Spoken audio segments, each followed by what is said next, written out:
Hey guys and gals, Nary here from Drake Wing Gaming. Send me on Twitter, The Gaming Dragon. Today I'm coming back at you another Let's Play episode of Temptation's Ballad. So y'all, without further ado, let's go ahead and jump right back into it, shall we? Please sit back and enjoy for the next 18 minutes of entertaining, and let's jump right in. Alarm chain, you are up, and let's go. Okay. As soon as it left the Badger's grip, the halberd immediately dropped like a lead weight. Clyde's arms buckled as he struggled to hold it aloft. He let out a self-deprecating laugh and hastily pressed it back to Sidd.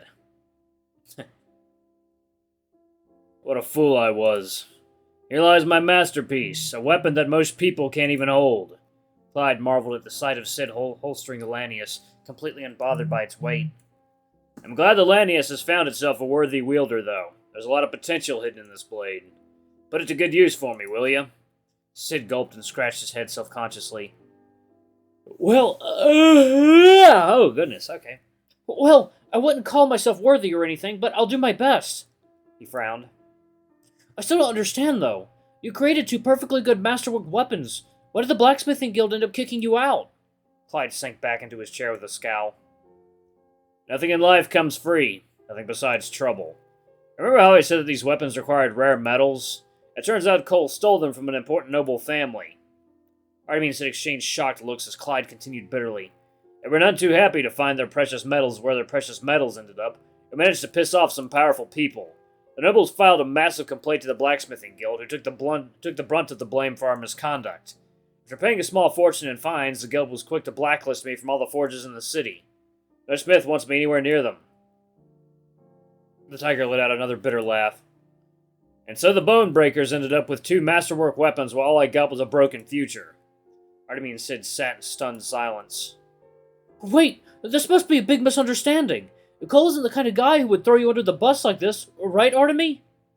Sidd glanced at his teammate gravely, only to be met with doubtful silence. I wouldn't put it past him, if I'm to be perfectly honest. Cole is a good man, but I have seen him act rather selfishly at times. Come on, Artemi, he's not that bad. Clyde sighed. I wanted to believe that. I believe, though, that maybe there was a mix-up and it was an honest mistake on Cole's part. The two of us drifted apart a little, but I still considered us close friends. But now, after yesterday, I'm beginning to have second thoughts. Val always got angry on my behalf and treated Cole like a diseased swine whenever he showed up at the fighting ring. Maybe I should have listened to his warnings. But wait! Why don't you just start a blacksmithing forge of your own? You still got the skills for the job. Forges don't come cheap. Plus, you need a network of trusted suppliers and sellers. No one wants to touch me after my little stolen metals incident. That's part of the reason why I started up my fighting ring and black market dealings. After another few years of running that junk, and I would have saved enough money to start my own forge. A chance to restart my dreams from scratch. A tired grumble escaped the tiger's throat. Alas, all is gone once again, thanks to yesterday's incident. Artemi felt her chest flick painfully. She bowed her head again, low with shame. I had no idea. My deepest apologies, Sir Clyde. I didn't mean to inadvertently destroy your livelihood. Clyde laughed and waved her off. Like I said earlier, I take another setback over getting clobbered to death by rocks. You don't need to worry about me. This little shop isn't too bad. Sol was kind enough to supply me with a bunch of arcane crystals charged with heat metal spell. I can do a bit of metalwork and tinkering in the workshop out back. Nothing big like the weapons I used to work on, but it's a start. I'll never give up on my dream of being a blacksmith, no matter how many setbacks I face. I admire your devotion, Sir Clyde. Please, if there is anything we can do to aid you, you need only ask.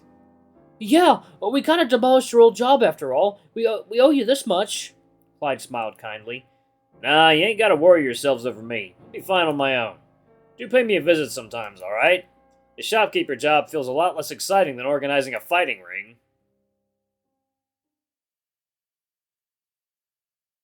A wave of exhaustion washed over Clyde as he fell back behind the shopkeeper's table. Sidd and Artemi had left the shop a few minutes ago, leaving him alone with his thoughts. Reminiscing over his past had left him more emotionally drained than he expected. Clyde squeezed his eyes shut and let out a steep sigh. My little coleslaw. I always wanted to think the best of you, but now that I think about it, you never even apologized. Did I even mean anything to you? Tiger suddenly jolted forward as a knock rapped at the door. Welcome to Sol's Arcane Curiosities. What can I help you with? Oh. Clyde chuckled at the sight of Sidd poking his head through the entrance. You know this is a public shop, right? There's no need for knocking.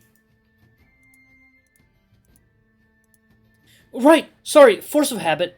The Badger let an awkward laugh. Listen, I was wondering if I could ask you for a favor. This halberd that I have, it's got a lot of hidden properties, right? Would you mind showing me how they work when you get the chance? I know you're not a warrior or anything, but maybe you can help me master this thing. An excited grin spread across Sid's face. When I go out there and start doing heroic adventures, I'll make sure everyone knows that this masterpiece of a weapon was made by the great Clyde Besimir. I know the blacksmithing guild and nobles shout on your reputation, but skill is skill. If you put yourself out there, I know that it'll shine through all the nonsense in your past. Clyde felt his chest flutter. The earnest smile on Sid's face was blinding to look at. Clyde allowed his pride to grow again, just a little. I think that's a grand idea. Not sure how far it'll go, but it's worth a shot. Tell you what, rookie. Come here first thing tomorrow morning. I'll show you all the tricks my little masterpiece has up its sleeve. Sid pumped an enthusiastic fist in the air. Oh, God, I keep yawning. Damn it. Hell yes! Thank you for the opportunity, Clyde. You won't regret it. Before the tiger could say another word, Sid had rushed out the door with a cheery skip to his step. Clyde couldn't help but smile to himself. The lad's got spirit, I'll give him that. He paused suddenly, confused. How do you know my full name? I don't recall ever telling him. Oh. Huh. Sidd and Artemi had scarcely left Soul's arcane curiosities when they were stopped by a shout. The two turned around to see Clyde running down the street towards them, waving his hands wildly in an effort to get their attention. Sir Clyde, what is the matter? The tiger laughed before hunching over to catch his breath. Ha! You two are quite the speedwalkers. I almost lost track of you guys.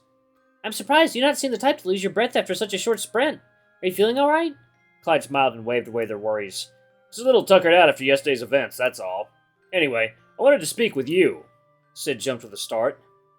Me? Did I do something wrong? Ha! Nothing of the sort. I've got an offer for you, Sid. If you're going to wield my greatest masterpiece, you might as well learn how it works, right?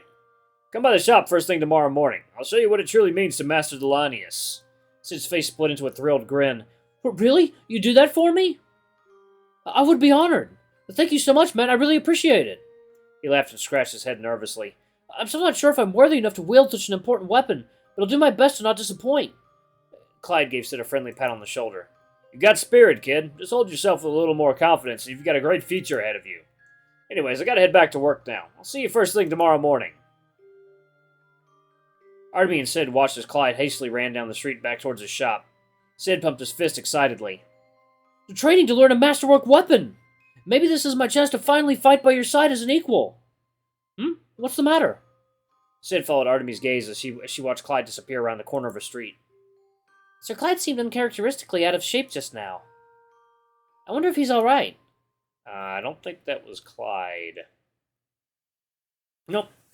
Someone's using a damn shape-shifting spell, I bet. The moment Clyde turned around a street corner, he slumped against a wall as he struggled to catch his breath. Man, maybe ate too much of Mr. Shrikewood's Inn earlier. It's Cole! I didn't think running up and down a street would take so much out of me. The tiger's form fizzled like wisps of smoke as his disguised self-spell wore off. Cole exhaled sharply and wiped the sweat from his brow. This was the first time he used two disguises back-to-back. He needed more practice with his illusions. His pocket shifted as Malice slithered out and eyed him with curiosity. I don't understand you mortals. You could have made that whole arrangement as yourself instead of this whole impersonating nonsense. Why go through all this trouble? Cole snorted as he dusted himself off. Yep, you definitely wouldn't understand. Mouse puffed up indignantly. Ha! My vast undying mind far surpasses your own. Try me, puny mortal. Cole chuckled humorlessly. They wouldn't trust me if I had suggested something like that to them. Someone revving their engine down the street. What are you up to? What kind of selfish shit are you planning in the background? None of them would have agreed to it without making a fuss. To be fair, their suspicion is kind of warranted. Did you ever apologize to that blacksmithing mortal for your wrongdoings? No. Wow, you really are a piece of shit. You didn't have to say it out loud. Release me, you fiend! I just wanted to do something nice for once. Is that too much to believe? Coming from you? Yes. It is a shame you only do nice things when you're pretending to be someone else. Cole shrugged. Listen. Clyde Bonebreaker's got a bad track record. You tried to help your best friend one time and suddenly you ruin his life. You try to help out a few strangers, and then you ruin his life a second time. Sometimes it's best to keep my distance before I fuck things up again. It always happens eventually. Cole's voice trailed off as the smile on his face slowly faded. Honestly, why do I even try? Malice watched the small hyena with piercing eyes. I believe I understand. You are rather averse to growing close to people, aren't you? I can empathize. Malice gave him a wise nod. Back home, I am clearly the greater and more talented demon among my siblings, but they always treated me like the baby of our family. I don't see the connection whatsoever. And thus I pushed them away. I must prove myself to them that I am indeed a strong, independent demon who don't need no siblings. That is why you should form a pact with me. Together we will no longer need any companions other than ourselves. Cole rubbed his temples tiredly.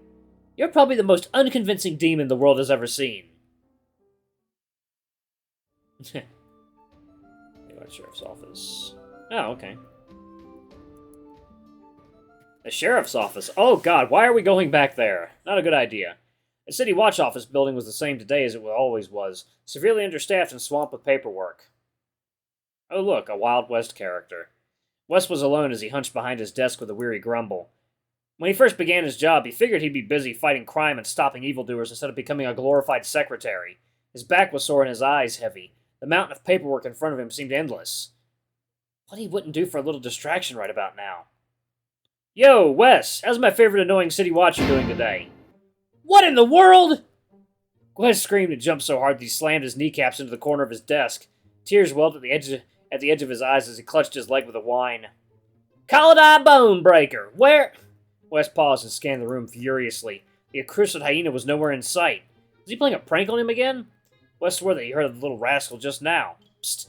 Down here! The sheriff ducked under his desk to find himself face to face with his horrid arch-nemesis. Oh, what? Yo! How in the hell did you even sneak down here? Cole smirked as he teasingly rested his head on the sheriff's knee. What's the matter? You can't honestly say you haven't thought about having me between your legs at some point. Heat immediately flooded the sheriff's face. Absolutely not! The only place I want to see you is behind bars. And more to the point, you're trespassing on City-Wat's property right now. Cole looked unimpressed. Really? You guys have a big open sign on your front door. Near the bottom of that sign, there's a small text that says, all welcome except Clyde Bonebreaker. He squinted. Oh, I guess you're right. When did you add that? I never noticed it the last dozen times I sneaked in here. Wes crossed his arms and tried his best to look intimidating. Enough of this chit-chat, Clyde. What are you doing here? All his attempts to look tough melted away the moment he felt Cole's fingers dance teasingly across his inner thigh. Cole, what are you doing? Wes sat frozen, face burning red. You can only watch Cole smirk as the little rascal pulled himself up and sat snugly on his lap. Wes shivered at the sensation of Cole's warmth rubbing against his pants. His heart hammered against his chest in a mixture of horror, panic, and slight arousal. All things that the sheriff of the city watch should not be feeling right now. I noticed that you haven't tried to arrest me all day, and I got a little worried. And so I dropped by for a visit. Wouldn't want to deprive you of my company. Cole's low voice was a low purr that sent tingles up Wes's spine. Get the hell off of me, Bone Breaker! I got work to do! Can't honestly say that any of your work is more fun than trying to catch me. I'm the funnest part of your job. Cole scanned the small amount of paperwork on the desk. Firefly Festival safety regulations, brawling tournament precautions, mystery fainting phenomenon, blah blah blah. I wouldn't expect a miscreant like you to appreciate the work that goes on around here. We're utterly swamped thanks to the festival tomorrow. Wes huffed and began shuffling his papers back in order. He noticeably made no effort to push Cole off his lap, only because he's luring Clyde into a false sense of security, obviously. Sure, he's been alone in the office all day, but he wasn't lonely. That would be ridiculous. The City Watch is increasing the amount of safety precautions this year in order to make the festival perfectly safe for once. All the streets will be lit with pillars of arcane crystals instead of lanterns. Hopefully drunk hoodlums won't be knocking them over and starting fires like they did last year. And we're also using illusion magic to substitute the usual festival fireworks so no one's home gets burnt down again. And the brawling tournament? Ugh, don't get me started. All participants' weapons will be coated with a special wax that blunts any blades and edges. The goal is to reduce the number of toes and fingers lost by at least 50%. Paying for healers to reattach limbs has been eaten into our expenses. Surprisingly, Cole watched him organize his list with interest. Wes would never admit it out loud, but it felt nice to rant about work to someone who would listen. Nahini leaned over and plucked one of the papers from the pile. Was this about a fainting phenomenon? Wes groaned and slumped down in his chair. Oh, that! Ever since preparations began for the Firefly Festival, there have been reports of people randomly passing out in the streets in broad daylight. People of all ages, mostly commoners, would keel over, utterly exhausted for no reason. It was as though they just got the life drained out of them. Luckily, it doesn't seem too serious. Most of the victims make a full recovery after a day of rest. Still, we haven't been able to find the source of these faintings. It's making people nervous. Wes sighed and rubbed his eyes wearily. He still has so much work ahead of him. He suddenly blinked. Wait, why the hell am I telling you all this? Get the hell out of my office, bone breaker!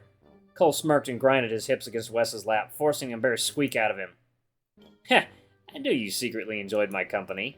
Good thing, too. You're my best source of news for any recent events in the city. Speaking of which, I need to ask you for a favor. You city watch folks are supposedly good at watching the city, right? Have you run into this specific street urchin? He's around 15 years old, a Siamese cat, looks like an utter piece of shit. Wes huffed and crossed his arms indignantly. I ain't got the time to keep track of every little street rat round here. If you're looking for urchins, you gotta just walk around the Firefly Festival stalls tomorrow. There's plenty of those ankle biters begging for scraps every year. Cole scratched his chin thoughtfully. Not a bad idea. Thanks, Wes. I knew you wouldn't let me down. I ain't doing any of this to help you. Aw, but you did help me in the end. Is there any way I can thank you? Is there any way I can thank my favorite City Watch sheriff? Wes gulped, his heart suddenly hammering against his chest. Why does he always feel like this around this damn rascal?